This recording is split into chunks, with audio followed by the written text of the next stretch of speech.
Hey, welcome to another Heavy Metal Diecast video, and today's bad boy here is the Corsair 4. It is made by Corgi. It's in 1/72nd scale diecast, and it's from the Aviation Archive. It is the Corsair, which was an American fighter bomber seeing action in World War II and later in the Korean War.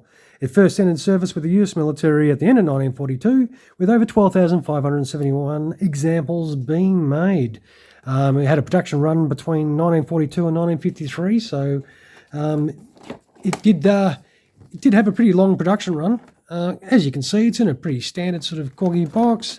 Has some details about the aircraft in the flap there, some specifications and everything like that. And what we'll do is we'll get this beast out. So this served primarily with the US Navy and the Marines, and also did serve with the Royal Navy and also the Royal New Zealand Air Force. So we'll get this packet open. So it comes with the standard baggie with all the landing gear and a standard sort of stand, and we'll get this beast out. These are a limited run of, there are only 2,700 of these available. It does come with a little certificate that states that, and I think for what it is, a little Corsair, I think it's not a bad looking unit. It shapes up nicely. I'll have a little look underneath first and have a look at the details underneath there. As you can see, there's underwing details are quite nice. That's where, obviously, if you want gears up, gears down, to put all your landing gear details. It does have some fuselage ordnance to put on as well, and obviously the rear tail wheel that goes there. I think the overall details are typical Corgi fashion. It does look like it's a fairly glossy finish, which is unusual, I think, on an aircraft. So we'll flip her back over and show you the top side, and you can see all the markings. It's predominantly in that blue with the yellow cowl. It has some identification markings. It does have a pilot figure in there, if you can hopefully see that. I think it's, for what it is, it's a very, very good unit. I think the prop spins quite freely. I think it's a, typical Corgi build. It's very well built. I think it comes up really nice. So what we'll do is we'll endeavour to show you with some landing gear on.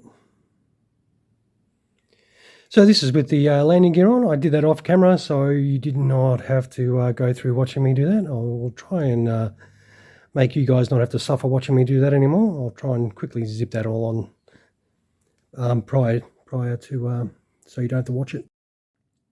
And obviously it's got a little hole for the stand, so if you want to put the stand on, it goes in between those two fuselage pylons. But I think it's a pretty cool looking unit. It sits there nicely. I think it's, as I said, I think it's pretty cool. And it is a Corsair, so if you don't have a Corsair and want one that's not in American markings, if you can find one of these, you can pick one of these up. So yeah, so what I'll do is I will take some stills of this bad boy without my sausage fingers being in the way, as per usual.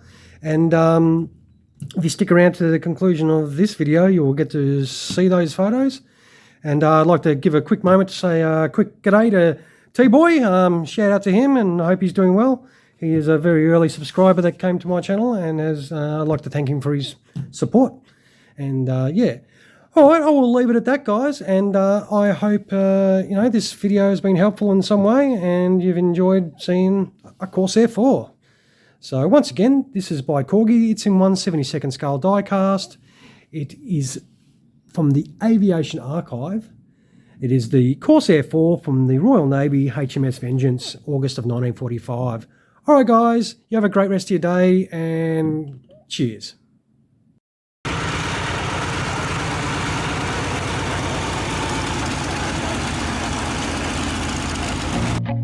I feel nauseous, believe me. Never had a lot of shit come easy. Had to work hard, struggle just to be me. Had to rise up just so they could see me. Did what I had to do just to feed me, and what was left over I put towards my dreaming. But the only thing in life that has meaning are the things you gotta work for, believe me. take into your hands a plan. Your own hands can land your own brand. And damn, I feel like no one takes accountability. They want the credibility, convincingly unwilling to put in the hours it takes to get some power. Don't be fucking sour, take a cold shower, scream until you're louder, work until you're prouder, and all the doubters, they're just your downers. I swear to God they all let me down. I always fought just to wear the crown. I'm off at these fucking clowns who were all taught they deserve an ounce. It's only worth it if you work for it. It's only worth it if you work for it. I won't stop till they hear me now. I won't stop till I wear the crown.